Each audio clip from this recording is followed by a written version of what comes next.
देखिए, अगर हम बिहार के सेटअप को देखें, आप अभी भी नीतीश कुमार जी को चाचा ही कह रहे हैं। दरवाजा खुला हुआ है क्या अभी भी? हम तो छोटे थे तब से चाचा कह रहे हैं, तब तो हमको दरवाजा का पता ही नहीं था।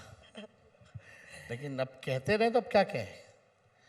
अब रिश्ता रहा है ना, शुरू से बचपन से देखते रहे। हमारे पिता वो साथ छात्र आंदोलन में थे, पटना यूनिवर्सिटी में थे।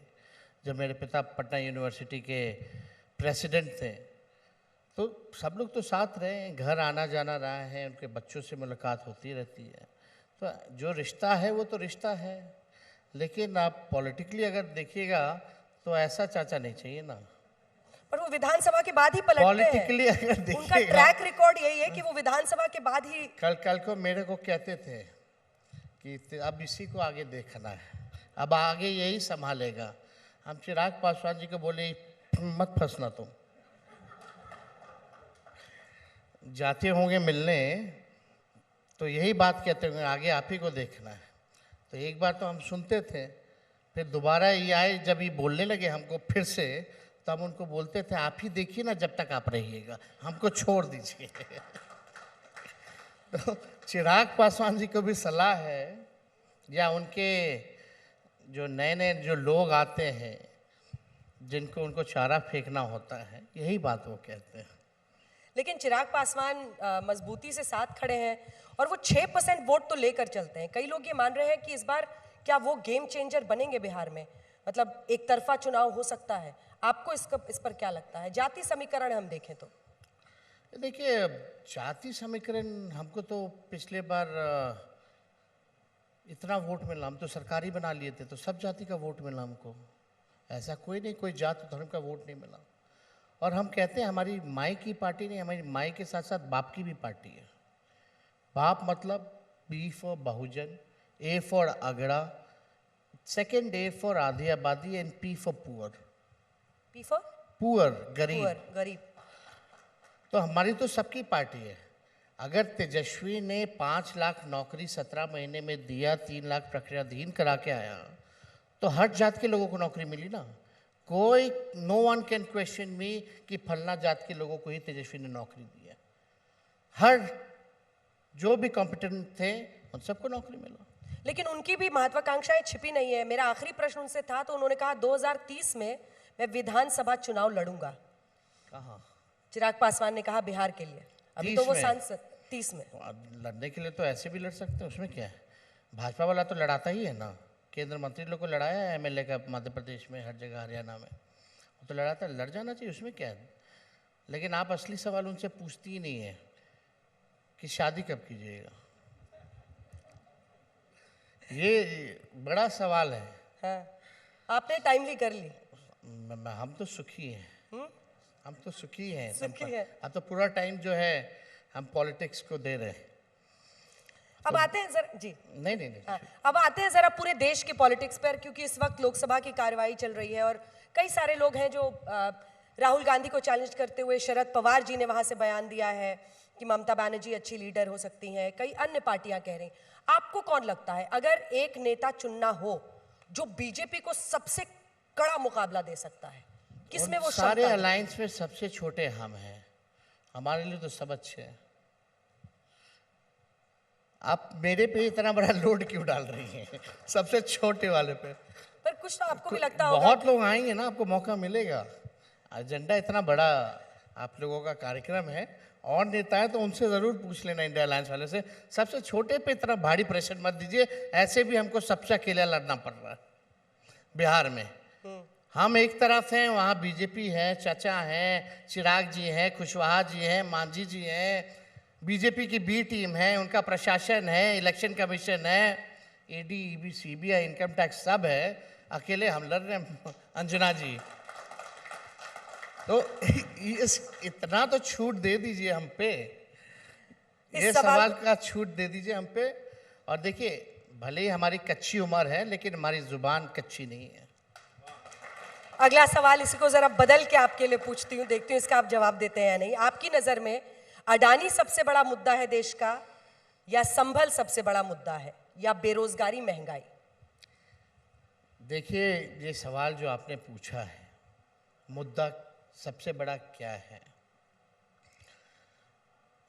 जिससे लोगों परेशान है इंडिविजुअली अगर देखा जाए तो सबसे बड़ा मुद्दा जो है बेरोजगारी है, महंगाई है और गरीबी है। आज भी आपको 80 लाख लोगों को राशन बांटना पड़ रहा है। 80 करोड़ लोगों को आज भी जो है राशन जो है बांटना पड़ रहा है।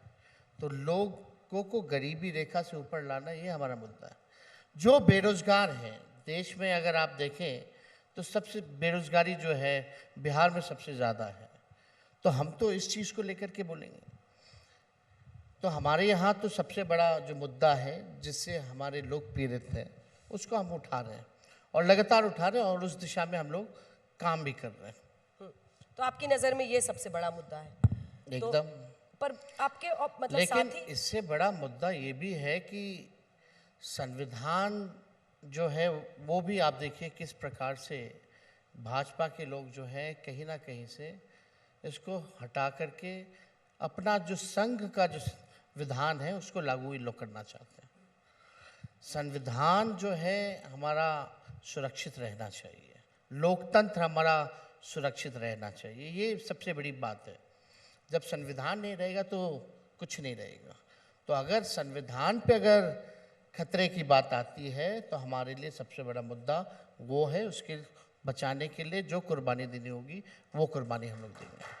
लेकिन इसी पर बीजेपी का पलट के जवाब आता है। प्रधानमंत्री का नारा है एक है तो सेफ है।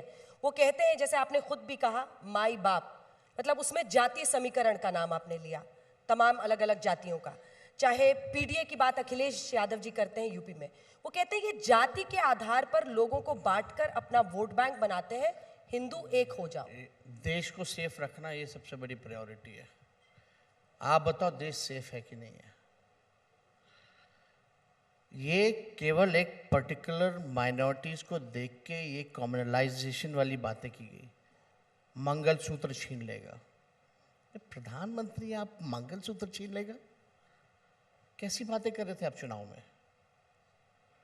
लेकिन खैर जो भी है, आप बताओ तीनों सेना के अध्यक्ष कौन से धर्म के हैं? एयरफोर्स के, नेवी के, आर्मी के, कौन से धर्म के? आपके प्रधानमंत्री कौन से धर्म के? आपके राष्ट्रपति कौन से धर्म के? एक उमर अब्दुल्ला को छोड़ दीजिए तो बाकी जगह जो चीफ मिनिस्टर, गवर्नर हैं वो कहाँ के हैं? फिर भी हमारा देश सेफ नहीं होगा या हम सेफ नहीं होंगे, हिंदू सेफ नहीं होगा। आप 11 साल राज कर रहे हैं फिर भी आप ये बात बोल रहे हैं, तो आपने किया क्या?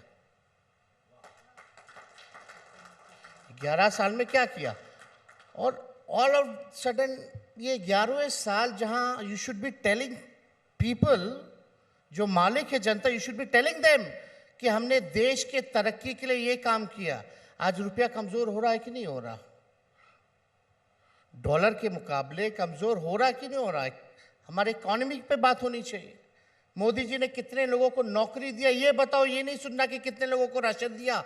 ये A to Y Z कोई भी उस पद पे बैठेगा, कोई भी कर सकता है, लेकिन आपने नौकरी कितनी बनाई, नौकरी कितना दिया, महंगाई क्यों नहीं कम की? भाजपा के लोगों को पहले 60 रुपया पेट्रोल डीजल था तो डाइन लगती थी, अब 100 रुपया पार हो गया। गैस 400 था, अब 1200 हो गया, तो अब महंगाई डाइन नहीं महबूबा नजर आने लगी है। आप इस पे बात कीजिए ना, मुद्दों पे बात कीजिए, आपने क्या किया इस देश के लिए? आप जहां जा रहे हैं डिवाइड एंड रूल, वही भाषा, वही सेम एजेंडा, हिंदू मुस्लिम। गजब हाल है हमारे देश का। मस्जिदों के अंदर मंदिर खोदा जा रहा है, ढूंढा जा रहा है। अब विदेश में जो है मिनरल्स ढूंढ रहे, मिनरल्स ढूंढ रहे। कहाँ हम लोग लटके पड़े हैं भाई?